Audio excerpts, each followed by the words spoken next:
आज की हमारी वीडियो का टॉपिक है जीएसटी R1 से रिलेटेड। जीएसटी R1 किस तरह से हम टेलीप्रेम में इसका जीएसएन फाइल एक्सपोर्ट करेंगे और इसे जीएसटी पोर्टल पर कैसे अपलोड करेंगे, सारा का सारा प्रोसेस वन बाय वन करके यहाँ हम समझने वाले हैं।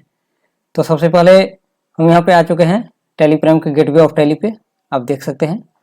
और नीचे आपका डिस्प्ले है, डिस्प्ले मोर, और इससे थोड़ा सा नीचे आप चले आइए और स्टेटस रिपोर्ट में और यहाँ जीएसटी R1 में ये टेलीप्रेम 3.0.1 है।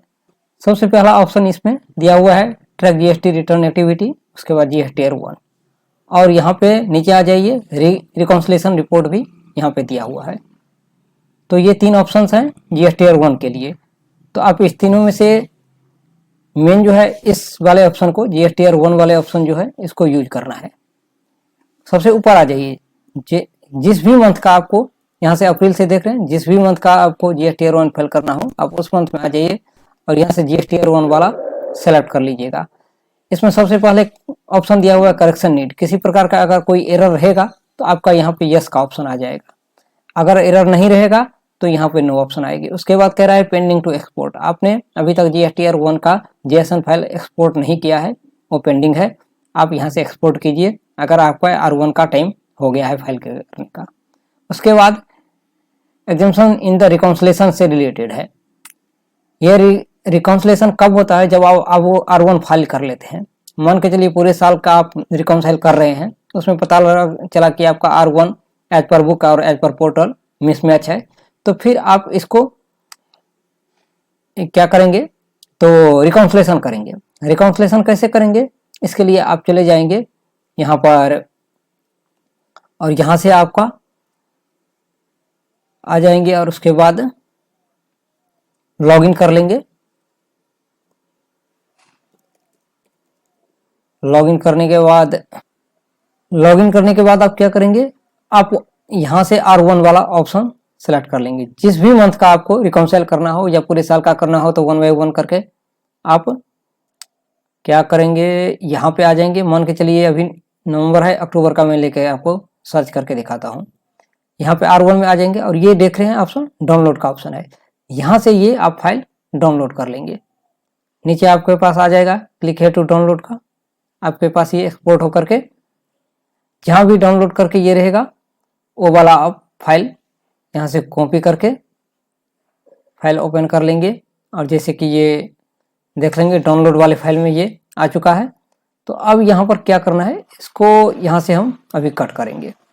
फिर आप ये वाले पे सेलेक्ट करेंगे, ये ऑप्शन ये देख रहे हैं पीला कर्सर जो है यहाँ पे आ गया, इस पे एंटर करेंगे और यहाँ एंटर करने के बाद आपके पास ये इंपोर्ट का ऑप्शन आ जाएगा, उसके बाद रिटर्न का ऑप्शन आ जाएगा। यहाँ से R1 सेलेक्ट करेंगे और जहाँ भी आपने फाइल अभी डाउनलोड किया है वहाँ पे आ जाएंगे, एंटर करेंगे। जैसे ही फाइल डाउनलोड करेंगे तो ये यहाँ पे शो होगा। शो क्यों नहीं हो रहा है? क्योंकि अभी आपने अक्टूबर मंथ का जीएसएन फाइल डाउनलोड किया है और मैंने पीरियड कौन सा सेलेक्ट कर रखा है? नवंबर। तो जब उस मंथ का आप सिलेक्ट करेंगे उसके बाद ही आपके पास वो फाइल यहाँ पे शो होगा। अगर पीरियड का आपने डाउनलोड कर लिया जीएसएन फाइल और ओपन कोई और भी पीरियड आपने कर रखा है तो फिर ये शो नहीं होगा। तो इस बात को आपको यहाँ पे ध्यान रखना है। और फिर जैसे ही आप उसे सेलेक्ट करेंगे ये रिकॉन्सिलेशन आ जाएगा, फिर आप मैच कर लेंगे कि कहाँ पे प्रॉब्लम है कहाँ पे नहीं। तो ये हो गया आपका रिकॉन्सिलेशन से रिलेटेड। अब आ जाते हैं यहाँ पर हम R1 से रिलेटेड। R1 एक्सपोर्ट कैसे करेंगे? तो यहाँ पे आ जाएंगे। R1 एक्सपोर्ट करने से पहले जीएसएन फाइल आपको दो चीज को ध्यान रखना पड़ेगा। पहला, आप यहाँ से अपने डाटा को मैच कर लें। ये आपका टोटल वैल्यू जो है टैक्सेबल अमाउंट नीचे वाला जितना भी अमाउंट है, ये अमाउंट आपका ट्रायल में जो यहाँ पे आ जाइए, ये ट्रायल बैलेंस है। यहाँ से आप सेल वाला लेजर ओपन कर लेंगे और मंथ सेलेक्ट कर लेंगे। मंथ 1/11 से 30/11 मंथ नवंबर मंथ सेलेक्ट कर लेंगे। मान के चलिए मैं नवंबर का भी रिटर्न फाइल कर रहा हूँ, तो ये वैल्यू आपका जो है 26,48,136 रुपया 31 पैसा, ये जरूर मैच कर लें एक्सपोर्ट करने से पहले जीएसएन से, ये जीएसटी रिपोर्ट से। ओके, इस बात का आपको हमेशा ही ध्यान रखना पड़ेगा। 26,48,136 रुपया 31 पैसा पूरी तरह से मैच है। उसके बाद आप टोटल टैक्सेबल वैल्यू भी मैच कर लेंगे 6,08,232 रुपया। इसको भी आपको यहाँ ट्रायल में चले आइए, लायबिलिटी में आ जाइए, ड्यूटी एंड टैक्सेज में आ जाइए, 6,08,000 ये देख लीजिए। आ गया है टोटल 6,08,232 रुपया 52 पैसा। और यहाँ पर आपका कितना था R1 में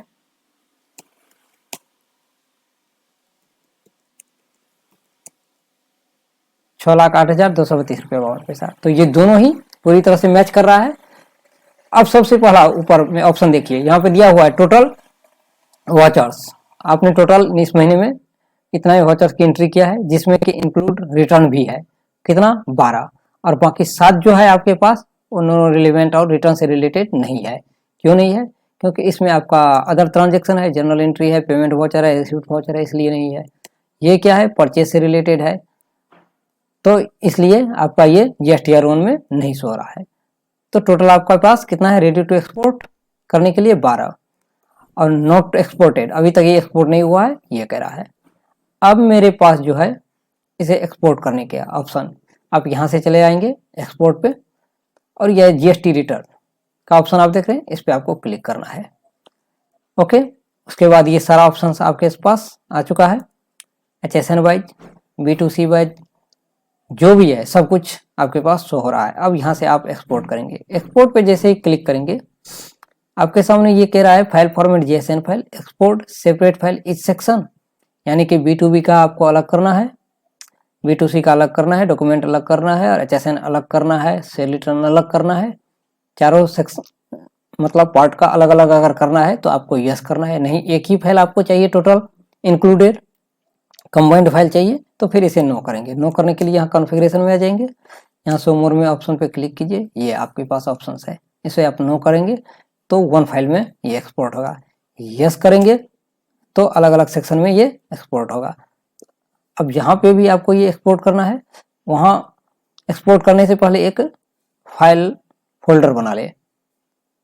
मान के चलिए यहाँ पे राइट क्लिक करेंगे, राइट क्लिक करने के बाद न्यू ऑप्शन आ जाएगा, ये फोल्डर आ गया। इसके बाद आप यहाँ पे GSTR1 टाइप कर दें, एंटर कर दें, फाइल एक बन गया है।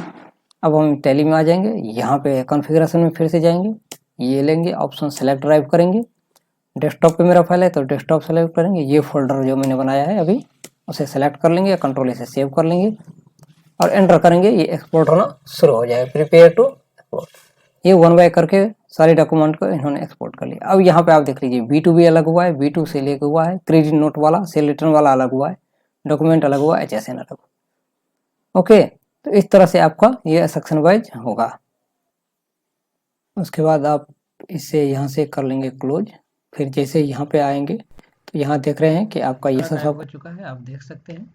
यहाँ से आप बेसिक पे क्लिक करेंगे, बेसिक पे क्लिक करने के बाद आपका नो जो ऑप्शन है इसको आपको यस कर लेना है, सेव कर लेना है। फिर 1 बाय 1 करके सारा आपके सामने आ जाएगा जितना भी है, समरी, B2C, B2B। उसके बाद इसे आप यहाँ से फिर से एक्सपोर्ट कर सकते हैं। ओके, तो अब हम लोग यहाँ से सीधे GST पोर्टल पे आ चुके हैं। रिटर्न डैशबोर्ड पे क्लिक करेंगे, यहाँ से जिस मंथ का भी आपको रिटर्न फाइल करना है वो मंथ सेलेक्ट कर लेंगे और यहाँ पर नीचे आएंगे। नीचे आने के बाद आपको प्रिपेयर ऑनलाइन यूज नहीं करना है, प्रिपेयर ऑफलाइन पे क्लिक करेंगे। क्लिक करने के बाद आपके सामने 2 ऑप्शन आएगा, जो ऑफलाइन अपलोडिंग का, वहाँ से आप क्या करेंगे, जो इस फोल्डर में आपने एक्सपोर्ट करके रखा है उस फोल्डर को ओपन कर लेंगे और यहाँ से B2B, B2C डॉक्यूमेंट्स 1 बाय 1 करके सारा डॉक्यूमेंट आप बहुत ही आसानी से अपलोड कर सकते हैं। उसके बाद आसानी से आप रिटर्न फाइल कर लेंगे, कोई इशू नहीं होगा। ओके।